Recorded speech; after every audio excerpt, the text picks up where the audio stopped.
Hi, and welcome to the Market Insight webinar on United Kingdom.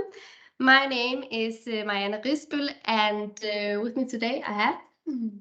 My name is Christina Sellians. Hi, and welcome everyone.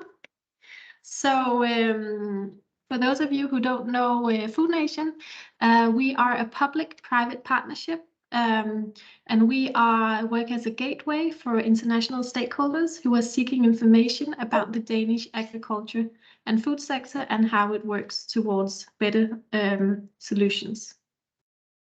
Yes, and with us today we have Esben Ede Rasmussen, the Minister Consular at the Royal Embassy in United Kingdom, and André van Wageningen, Senior Public Affairs Manager at Grodan. And it is possible to ask questions in the chat function. We will see all the questions at the end of the webinar, so please be patient, and then we will have a talk about questions and reflections on today's information. So we will keep it short and sweet. We have 1 hour webinar, so we will start to present the key findings from the Insight Report on Denmark as a food nation. We just launched it for some months ago. Talk about the brand awareness, the strongholds within agriculture and food sector, and then within the specific theme of this year's Insight Report, health and sustainability. Then Esben Ede Rasmussen will make a market insight presentation about the United Kingdom. What is the current market situation, the perception of health and sustainability in UK, and come with some example of business opportunities. We are very lucky to have Grodan with us as the case company, and André will give us some hands-on experiences on how to adapt your marketing and sales strategy to the UK market. So the Insight Report is about brand awareness. It's about unique selling point. It's about a specific topic within the sector. And this year we have made a deeper dive within health and sustainability. So we are doing this Insight Report every year to make a focus on Denmark as a food and agriculture nation. Do they know us out there? Do the business-to-business decision makers within the value chain on specific markets know us? What do they know us for? And this can give us as an export nation information about how we can position us on the export markets.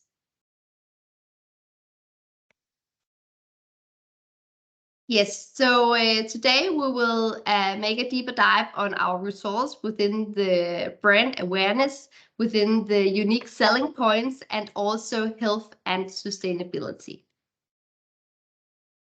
So we are doing the image survey each year, and this year we have looked into how sustainable food systems and global health can be used as co-driver of export growth.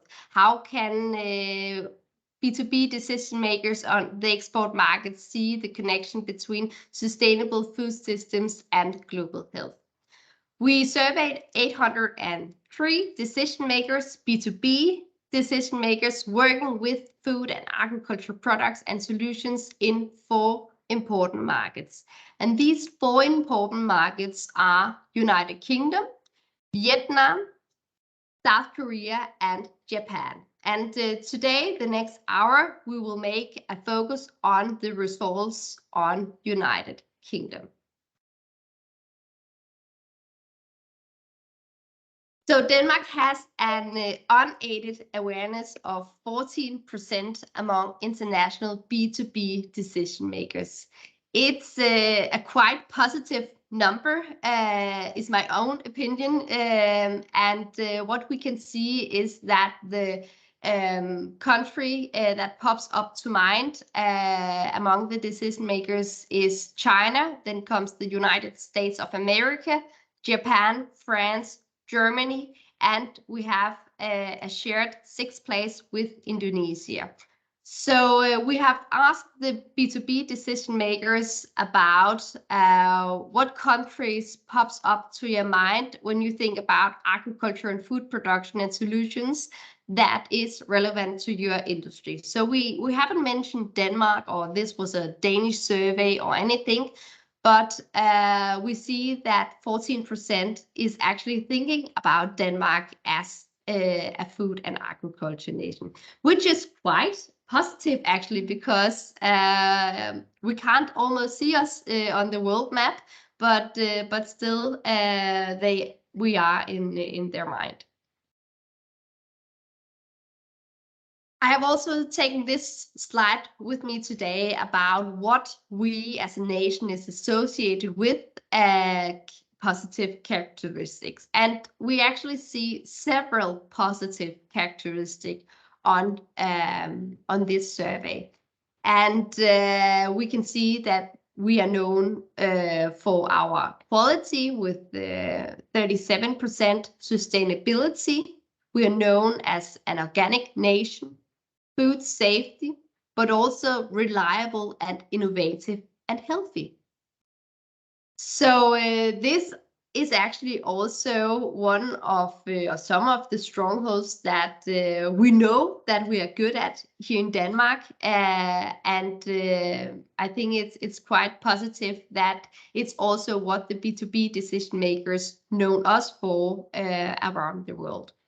We can also see that we are not quite well known for being affordable, but it's a fact that we know we have in some way higher prices, and this is thanks to our high level on our quality. In this survey, we also wanted to see if the B2B decision makers on the export market see a connection between sustainability and health. And we can see that these two terms are quite closely related concepts according to 82% of decision makers, and being sustainable is the top health challenges in the decision makers' home country, actually.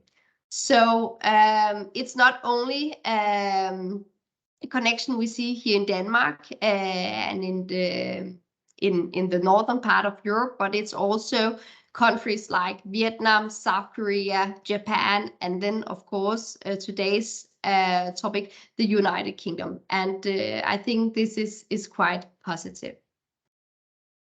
Yes, so now I would like to give the word to Christina to make a deeper dive on United Kingdom and our results. Great, thank you so much, Marianne. Let's zoom in on the UK market, because this is what this webinar is all about. How you can gain insights on how you easily can enter the market in the United Kingdom. The UK actually ranked Denmark quite high on unaided brand awareness. So in the UK, 68% of the decision makers see Denmark as a leading food and agricultural nation. And at 25%, they have a high unaided awareness of Denmark as a food and agricultural nation. But the total exports coming from the agriculture and food sector in Denmark to the United Kingdom is actually only 6%. So there's really room for heightening this export when there is so much positive thoughts on Denmark. So the top 5 countries for awareness of the UK decision makers are France, Germany, the United States, and Spain. And at the same time, 27% of the UK decision makers, they don't know much about Danish agriculture and food products or solutions. So there's really room for improvement here. One main thing that goes again on all these 4 markets that we have interviewed is that when asking the decision makers about which country do you see as a leading agriculture and food nation. A lot of them, of course, mention their own market. I think maybe we would do the same. Some of you that are at the webinar today, we would also mention Denmark, our own country.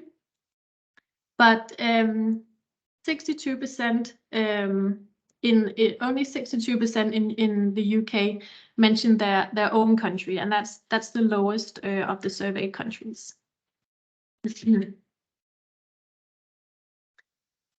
So when zooming in on the top 3 attributes associated with Danish food and agriculture products and solutions, according to the UK decision makers, it is the 3 you see here on the screen. So it is sustainability, it is animal welfare, and it is quality. So these attributes are attributes that they put higher on Denmark and say that this is something that Denmark is associated with, and it's definitely some positive things and something that we should work on our focus on our communication to the UK market. So the UK, they rank their own products and solutions significantly higher for attributes such as flexibility, affordability, authentic, food safety, and reliability. And Danish food products and solutions are not seen to be significantly more expensive, actually, than domestic products, but nevertheless, 61% consider Danish agriculture and food products good value for money. I think that's a very positive thing, and also a thing that you should underline in your communication. So let's take a closer look at this year's theme, which is health and sustainability. So we asked these UK decision makers a lot of different questions, and when asking the decision makers on their view on health, then 83% mention or agree that their company's customers are demanding more healthy food products and solutions. 82% agree that health will become more important to their company in the coming years, and 81% agree that being able to contribute to healthy food products and solutions is an increasingly important trade parameter. I think it's quite high numbers that we have here. 71% of the UK decision makers, they say that Danish food and agriculture products and solutions are among the healthiest in the world. And when asking these decision makers in the UK how to improve health throughout the value chain, then 86% agree that natural ingredients and products are one way to improve global health. 81% agree that a food system focused on food security and safety throughout the value chain is important for health, and 80% agree that investments in new technology are needed to improve health throughout the value chain.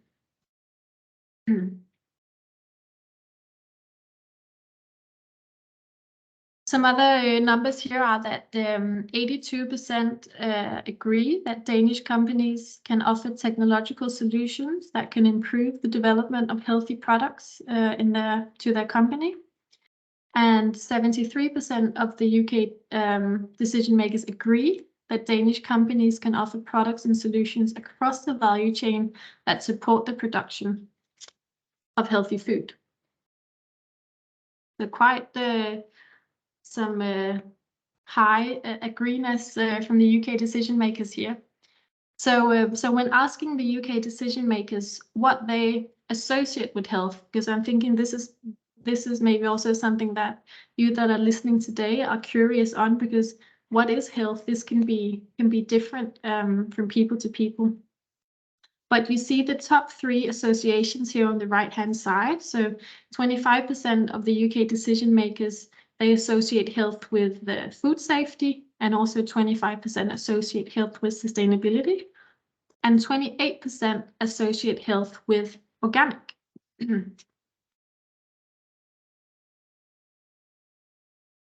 And when asking the decision makers what are contributors to better health throughout the value chain, then again, organic food products is mentioned.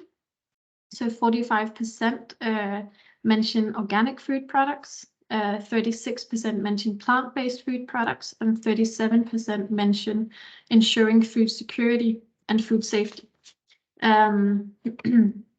So now I've mentioned a lot of numbers for you. So let's maybe just zoom in and highlight on what is the most important and what are the key findings on the UK market. So there's definitely a potential to grow awareness of Denmark as a food nation. In the UK, the image is strong, and health and sustainability has become more important. So Denmark has an unaided awareness of the 25%, which is high compared to the actual trade flow, which is only the 6% of the Danish exports who go to the UK. So there's definitely room for hiring these exports. Denmark is associated with quality, sustainability, organic and food safety.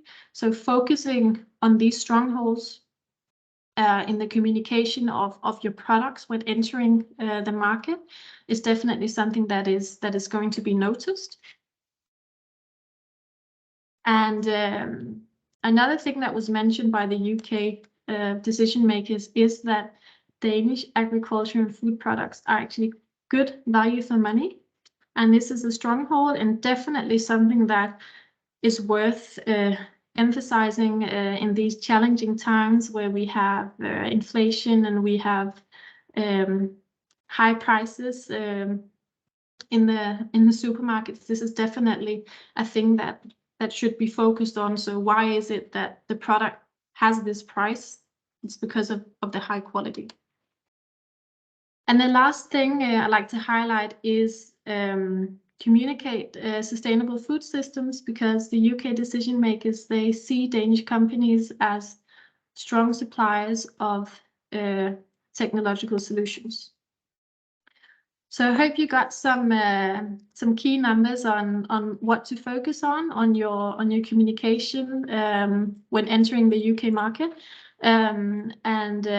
You'll have time to ask questions to this survey later on in the Q&A session. But now we have another speaker on. Yes, so thank you so much, Christina, about this short and sweet presentation with a lot of numbers. I know it's a lot of numbers also to receive on the other side of the screen, but we will also send you the Insight report, digital version.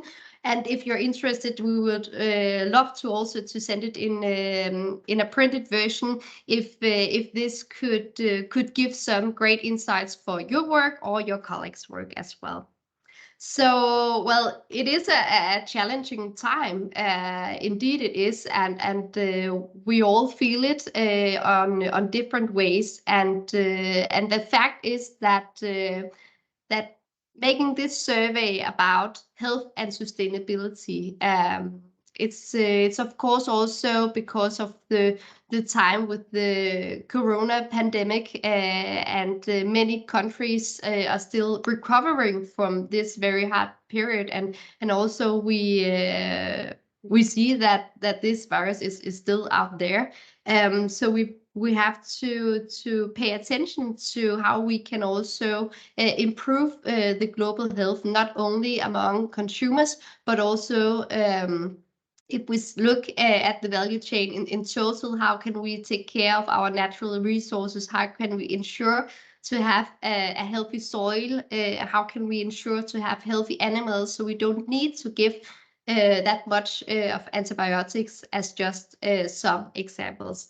And here we have a lot of Danish companies working with exactly these topics to improve the global health and to improve a sustainable value chain. So now we would like to give the word to the next speaker, and our next speaker is Esben Ege Rasmussen, the Minister Consular at the Royal Embassy in the United Kingdom. So please, Esben, the floor is yours. Thank you very much. Can you hear me? Yes, we can Yes? hear you. Okay, good. So I'll just get this in presentation mode. Yes, good morning all, and thank you for inviting me to talk a little bit more about the UK market and what the trends and developments are here right now. And of course, I would like to start out talking a little bit about the general context, which is not great at the moment, and probably also a little bit different and in many terms worse than at the time when the survey was conducted and Food Nation was talking to the decision makers. The job of the decision makers in the food business has, like everybody else's situation, become more complicated. Now here the economy is in recession and generally suffering from what you could call post-Brexit headaches. Not that Brexit carries all the blame after the pandemic, and there is a war going on with the Russian invasion of Ukraine and so on, which is of course unrelated to Brexit, but generally the situation is quite different from what was probably expected by everyone. How the situation would be to get a new life outside the EU in the UK. And this situation right now is that the living standards are expected to drop 7% over the next 2 years, which basically means that a lot of households are struggling to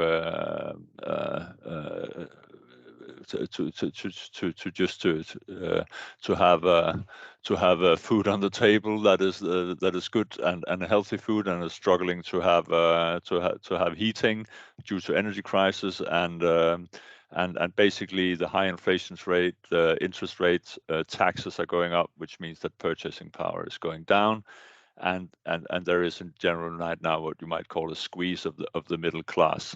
So generally right now it's of course difficult for many people, but what you have to keep in mind at the same time is that food production in this country is relatively small compared to a Danish food production. There's only 50-60% self-sufficiency, and the food production in this country is experiencing the same problems as the households are. So some of the food production in the UK is also contracting, getting smaller, and the UK is still very, very reliant on imports to fill the shelves in the supermarket. So which means that there will be gaps to fill, and I also believe that the shift that we saw in consumer preferences is still taking place, the shift that we saw during the pandemic towards more healthy food. So definitely the numbers and the trends that you have just been presented by the report by Food Nations are still valid, but maybe what you call the say-do gap for consumers has widened for a period of time. The things that you want to buy, maybe you cannot really afford to buy them right now, even though you want to. But the basic underlying trend toward more healthy foods, more sustainable food is definitely there in the market, and I'll return a little bit more to that in a moment. Generally, we have seen that trade volumes are down, not least from the UK to the EU. Trade is going in different directions now, and the UK in generally is not as big a trading nation themselves anymore, which just basically supports the fact that there will be gaps here to fill, and there will still be opportunities also for Danish food producers, but maybe to a larger degree also in competition with UK's own products. If you take a little bit closer look at the food sector and the consumers here, of course, geography hasn't changed. The UK market is close, and like it was said and documented also by the report just presented, the Danish brands are well established, they are well respected in this country, and as such, there's a good foundation, a good basis for getting products to market here, not least healthy, sustainable products that are part of a green transition trend that is also taking place here. Price is king. It has always been in the British market, probably in most markets, and of course, especially now. And like I said before, it does not mean that sustainability is not important or health is not important. It is to the consumers. You see a growing number of people becoming vegetarians, vegans, flexitarians, pescatarians, and you see a change in consumer behavior that definitely supports still that sustainability and health is very important to the British consumer. What is very different here is that big retail is powerful, really powerful. Retail is powerful all over Europe. It's a very restricted number of people making all the decisions within retail. We know that. But the main difference here compared to Denmark is that there is a very little political ownership and leadership in terms of also putting pressure on retail to bear some of the transition costs of going greener and more healthy. In Denmark, we of course also have a retail sector that wants to make money, but we also have a pressure groups and we have a political awareness that retail should also bear some of the costs, some of the transition costs of changing the food system. That is not so much the case here. Retailers are, rather than consumer organizations or politicians, the ones that put pressure on producers to deliver on health, on climate, on animal welfare, food waste, and biodiversity. And basically that means that you will face a double squeeze on producers to deliver high standards at low prices, and you're in for tough negotiations very often. Again, the upside is that there's a lot to work with. British diets are still relatively unhealthy, and the shift that I just talked about is going on still. Women are generally healthier than men, and perhaps even more interestingly and surprisingly, the older generation is generally healthier than the young here, and that has got to do with income and money rather than age, probably. So the say-do gap among young people is probably larger than it is for older, healthier, and wealthier people. As I said, the shift that we have seen has, to a very large degree, been the consumption of meat has been going down. People are thinking more about what veggies they want to buy before they think about what meat they want to make king of the dish in the evening. And the amount of legumes and nuts and so on has been going up. And as I said, we've seen a larger group of vegetarians, vegan, pescatarians, and flexitarians, and that diet throughout the week has been changing here. So to sum it up a little bit, the main challenges you face on the British markets now is, of course, the general economic outlook and the recession that is going on now. You've also seen a declining pound towards the euro and towards the dollar, which is of course not very helpful at the moment.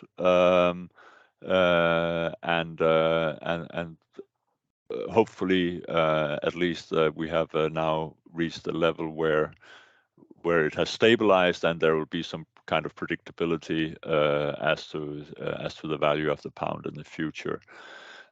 Of course, due to Brexit, certificates, documentation, border controls are now costs that you have to endure trading with the UK, in contrast to what was the case before when UK was part of the EU.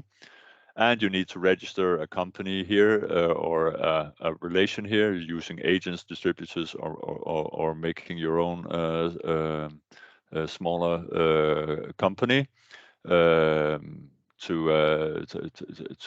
actually be able to work here. And you will, as I said, have a lot of price pressure by retailers. The main opportunities are, of course, related to this is still a big economy. It's a big market, close, easily accessible. Cultural barriers are low, and decision makers are, they are not slow to make decisions. They are quite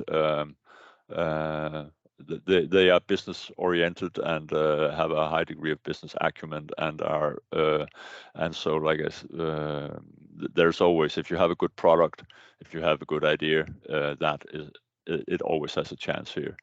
And we have a lot of street credibility to work with, well respected. Consumer taste and diets are similar to what we see in Denmark, and the shifting trends that we have seen in Denmark are very similar here too. So the transmission or transition that you have to do to go to the British market is not that complicated. And of course, if you have niche products, high-end products, that's a very lucrative market here. You still have a small proportion of the consumers here are incredibly wealthy and definitely have no problem with high prices. And what is also an opportunity is here that you see that online sales are working really well, and which is keeping costs down, of course, and distribution quite easy. So there is always room, like I said, for a great product or a great idea. There are gaps that you could fill. And a lot of the way that we produce things in Denmark, especially the organic sector, like was also in the presentation, is an opportunity. I would say that you have to be more specific and more careful about using the organic label, so to say, in general, because the organic market is very, very small. So which means there's a great growth potential, but it also means that the awareness and the basic understanding and knowledge about what organic means is not as well developed as it is in Denmark. So if you ask the Food Safety Agency here made a report last year and asked what are the main concerns of the consumers and what are their basic or what are the main ideas of how to alleviate some of those concerns. Organic was not mentioned anywhere in that report, but what was mentioned is that we are of course generally very worried that healthy food will be too expensive, and there were a lot of specific concerns that are relevant to the organic category that are relevant. It was about palm oil, it was about waste, plastic packaging, animal welfare, health, and so on and so forth. So just to say that just saying organic is probably not enough. You have to be specific about the quality and the properties of your product, because organic does not necessarily mean the same or is not necessarily as well understood here as it is in Denmark. So that is just a point of observation for you. Yeah.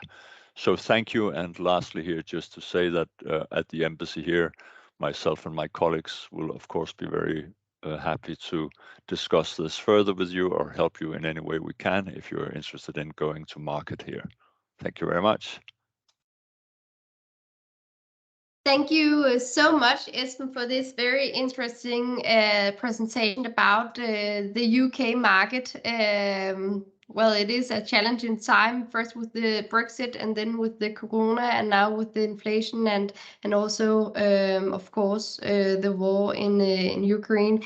Many things to be aware of, we must say. Now I would like to invite André Grodahl from Grodahl to the screen for the next presentation, and then we will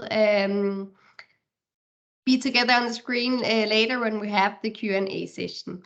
So now, André, I would like to give the word to you. Thanks, Marianne. And I guess I'm the only non-Dane in the call, being Dutch. So thanks for having me. Thanks for the invitation. Compliments for the nice report that Food Nation made, and also Espen, thanks for the interesting insights, and maybe I can include some of it in my presentation. Let me start by sharing a bit who we are, what we believe in, and what we do, and then at the end I have one slide with what we consider sort of how we operate and what made us successful. And any questions I think can be asked in the chat, and we can discuss later. The Grow-Dane, where does it come from? Grow comes from growing, and Dane, of course, comes from Denmark. If the slide allows me to move on.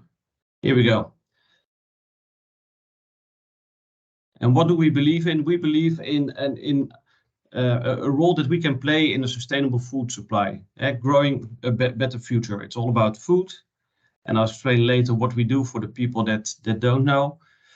And with our solutions, we can help feed a growing world population while looking at health, both from a vegetable side, from a food side, but also medical or medicinal crops, while also unconditionally focusing on sustainability. And it's interesting that there are terms like health and sustainability, which everybody agrees are important, but I think it's also important to clarify what we all mean by health and sustainability. And already jumping ahead a bit, I think that's also that will vary per country. So sustainability for us means optimal use of land, recirculation of water and nutrients, pesticide free, and carbon neutral. It's our dream that before the end of 2030, and that's getting closer faster than everybody. At least I think it's getting closer very fast, to feed 1 billion people with fresh produce, and that will benefit from medical plants grown on Grow-Dane. For the people that don't know and ask why are you in the call, because we never heard about Grow-Dane. We are actually part of the Rockwell Group.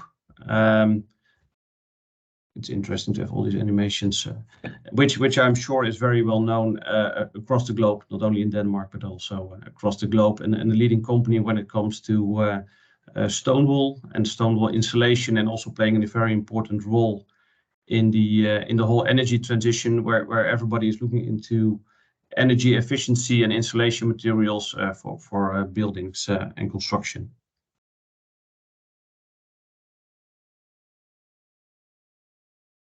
So assuming everybody knows the insulation materials that Rockwool makes, that you put sort of in your wall for insulation, we actually use it to grow crops. We add a wetting agent and a binder to make a stable material, and then it comes in 3 different shapes and forms. The left one is a plug that's very small. Then you have a block, which is actually what it says. It's a little bit larger than a Rubik's cube.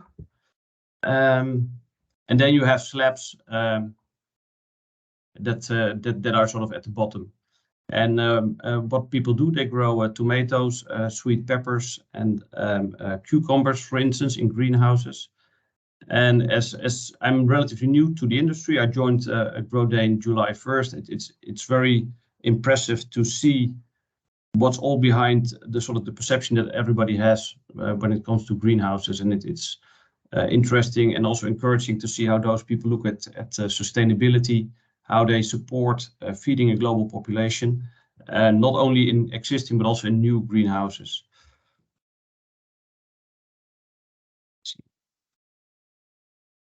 So where are these solutions placed? So our growing solutions can be sited anywhere.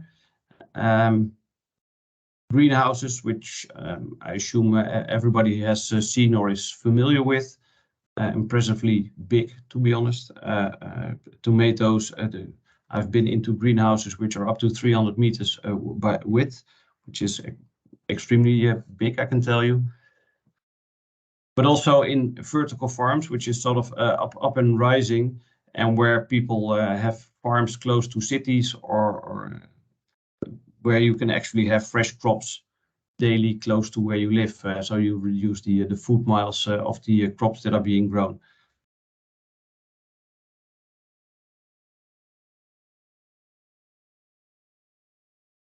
Sustainability has been mentioned several times. We haven't talked about the circular economy. For us, we look at everything with a sort of a circular approach, starting with basalt, which is the key raw material. We make stone wool, and after growing the sweet peppers, cucumbers, and tomatoes, the stone wool slabs that you can see here are collected, and then in the end, through a recycling process, turned into bricks that in the end are being used in the building industry again. In that way, we sort of provide a circular approach and solution to customers. So our key to success, and I'm not sure if it's really specific for the UK, but I think some of the items you should make very specific.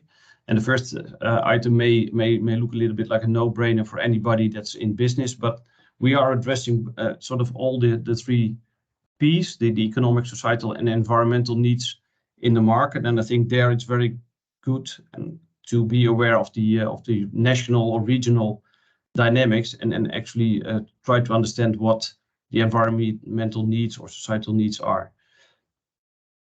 We have industry experts working for us that know the sector and can also support customers in their operations. And we also work with other key players. For instance, when it comes to the recycling part, we always work with local companies that help in the logistics, but also help in the recycling part of the local bricks companies. Like I said, we work with leading parties in the industry, also including academia, to at least create a sort of science basis for our claims and innovations. As been said, organics are not mentioned in the report when asked for people, but I think a lot of the attributes that organic stand for are, of course, on people's minds, and that includes also things that we provide with the pesticide-free, the no use of fertile land, also the limited water use, for instance. And we offer complete solutions. Besides the physical products that we sell, we have a digital team that helps in the digitization of the greenhouses and optimization of the growing of the crops. And I already mentioned circular solutions to close the loop. And we work with local companies where needed.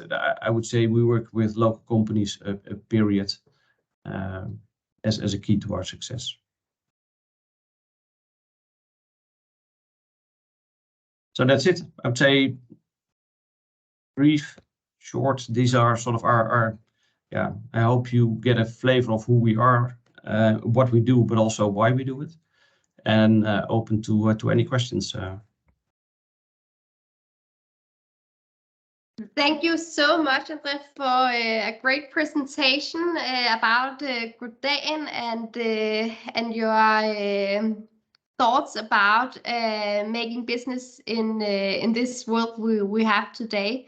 I would like to invite Esben back to the screen, and then I think we could have a Q&A session, all of us, and a discussion about the UK market. So if any of you out there have any questions or thoughts that you would like to share, you're more than welcome to write them in the chat and share it with all of us. Otherwise, we have some questions. So it is a challenging time, indeed it is, and you both mentioned the prices and the quite serious situation that we are a part of in these years.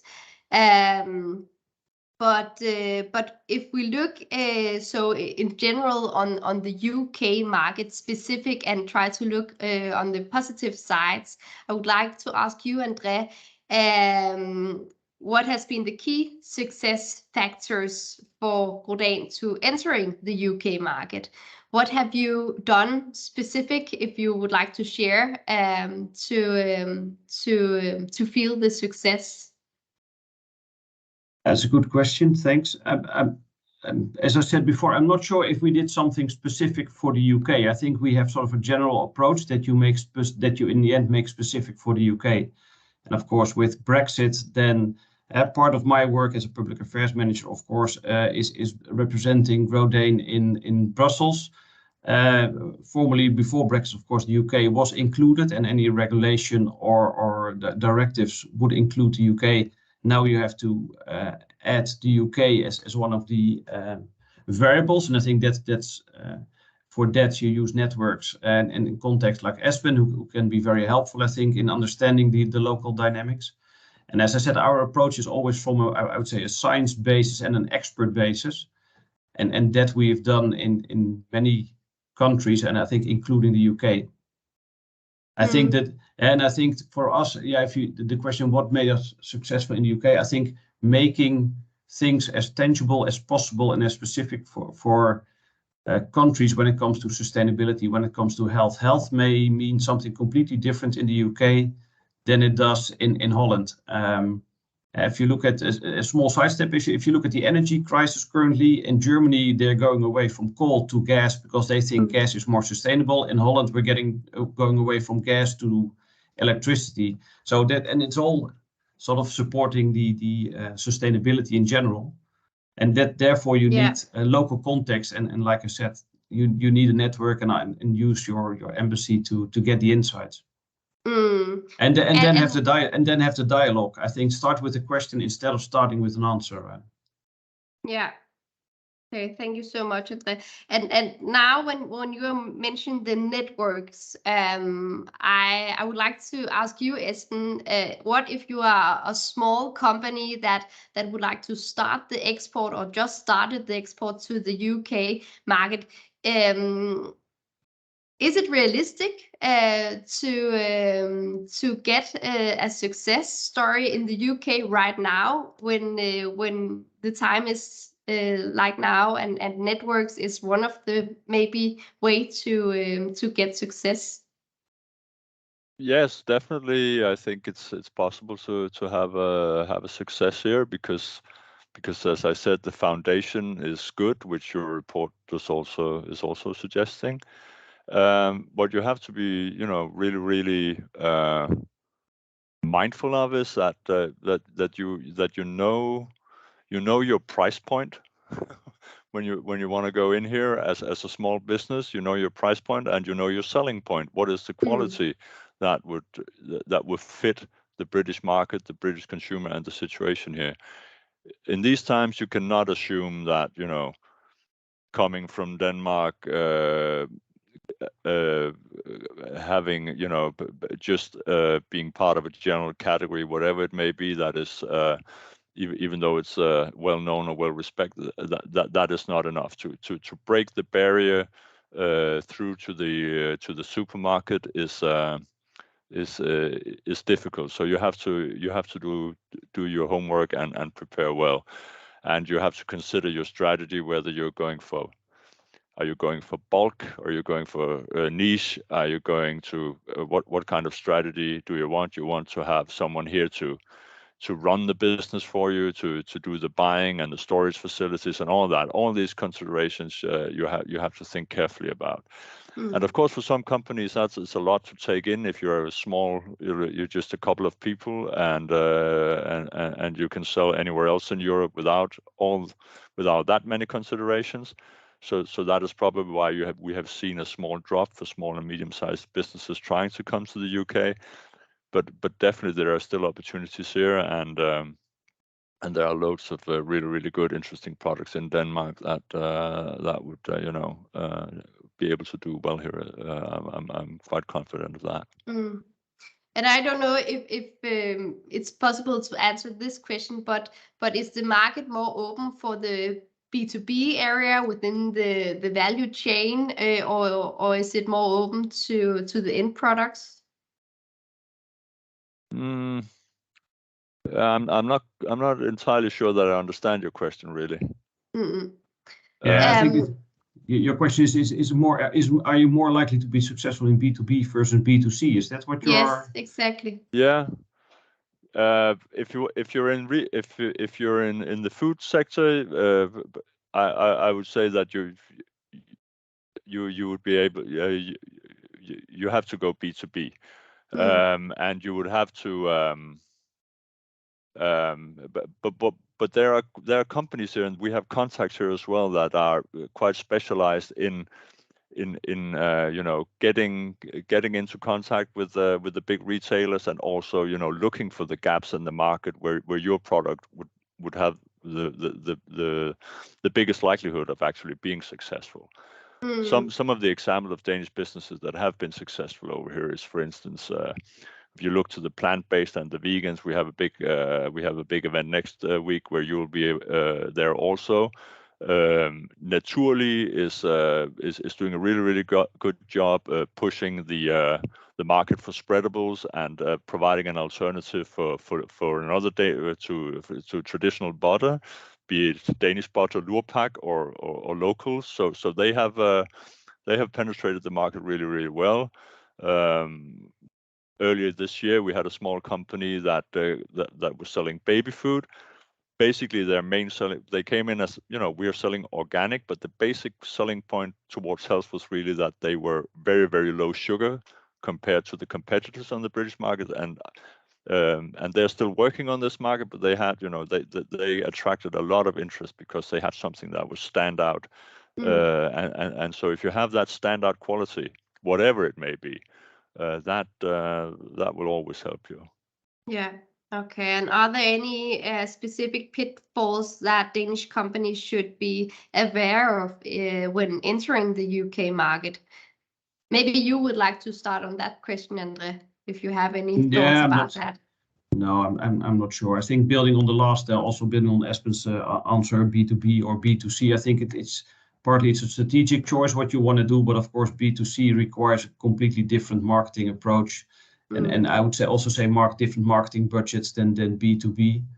And as you see in the example of the baby food, I would say my takeaway is that sometimes you start with one value proposition and you find out something else is much more important, which for me is sort of a proof that you especially need the dialogue and need to understand what resonates in the market. Are there any pitfalls? I'm not sure. I think, but I assume I don't want to state the obvious, but I assume everybody knows that sometimes terms like organics and natural are protected and are sort of very well defined. So you cannot simply call anything natural. At least in Europe, things there are definitions of what you can call natural or organic. So people end up with nature-like or these kind of things. So I would say be aware of what you put on the package. Okay. Well, do any of you out there have any questions? And you are free to just write any. And otherwise, I think we will just continue the dialogue. I have a lot of questions that pops up to mind. One of them was this about the B2B and B2C focus, which I thought was very interesting to hear more about. Well, you both said it. It's a market that is close to Denmark, but is there any cultural differences that we should be aware of when exporting to United Kingdom? Or maybe you would like to start, Espen? Yeah, well, of course there are. Like Andre and I also mentioned myself, is that what people actually mean and think when they hear a specific definition on a category, for it, be it organic or whatnot. It might mean something a little bit different than what you think it means, coming from a Danish background. So you have to investigate that. You have to be careful of that. You have to assume that your own assumptions of what things means might be incorrect. So you have to actually investigate that. Decision making here is a little bit different. It's very difficult to get in contact with the final decision maker quickly. You have to go through quite a lot of steps and find a lot of phone numbers and references that are not as easily accessible as they would be in Denmark, where you can open any web page and it's quite easy to find your way towards the right division within the company and the decision makers you need to talk to. You have to go through various channels here to find those decision makers, and that is also why going directly B to C is often perhaps more complicated here than it be in Denmark and in the Nordic countries. So that is something to be aware of. They are generally very, very much like Danish people in terms of informality and sense of humor when you talk to them in general, but far less direct than Danish people or Dutch people. Exactly. They would not say no to your face directly. They would say that's really interesting. We will look into that, and then you would think, oh, okay, they will be examining the data, but what they really said was no. Crap idea. Yeah. Exactly. So there are differences like that in the communication that can be frustrating if you haven't met that kind of a culture before, for sure. Yeah. Yeah, I think the Dutch and Danish will say, okay, you can say anything to me, please give me feedback. But I think in the UK it's much more sort of you have to read between the lines or understand the translation from the English to what it actually means. Yeah. And one remark before we go to, and that's especially also the reason why it's good to work with local people, because they will be able to bridge the gap, both also culturally but also language wise. Okay, great. Thank you very much. We have a question in the chat from Cosmos, who is from the company Bite Drinks. He asks, how easy is the access to institutional customers in the UK for Danish food and beverage products? Esben, maybe you want to start with this? I do not have a lot of specific experience on this, but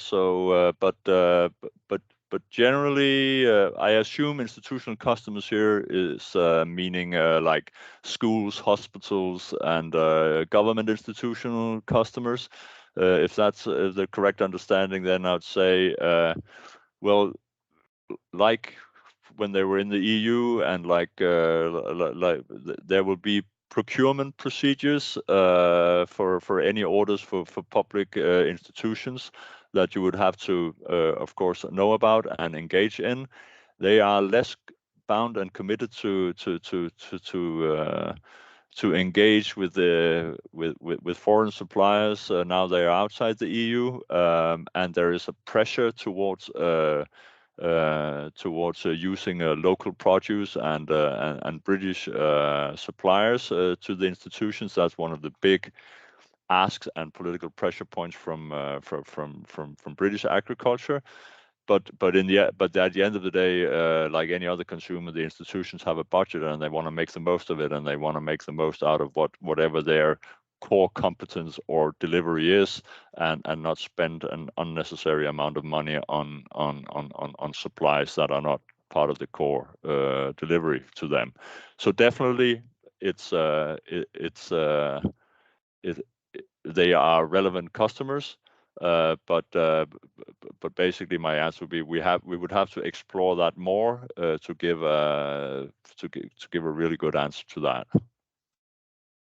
Okay, thank you so much. I hope, Cosmos, that this was also an answer that gave you some more inputs. And now I can see that we have 1 minute left. So actually, it was short and sweet, as we said in the beginning. I would like to thank both you, André, and you, Esben, for your time to sharing your knowledge and experiences on the UK market. And for all of you who have been with us on the screen today, I would like to thank you for your time, and I hope this gave you some new insights. And please reach out if you have any additional questions, or we can do anything for you about these new insights for you or your colleagues in your company. The next Market Insight webinar is on Vietnam, and it's the 14th of December. So if this is a market that you're interested in as well, we will share the sign-up request here later today. So thank you all for your time, and hope to see you another time here online. Thank you. Bye. Thank you very Thanks. much.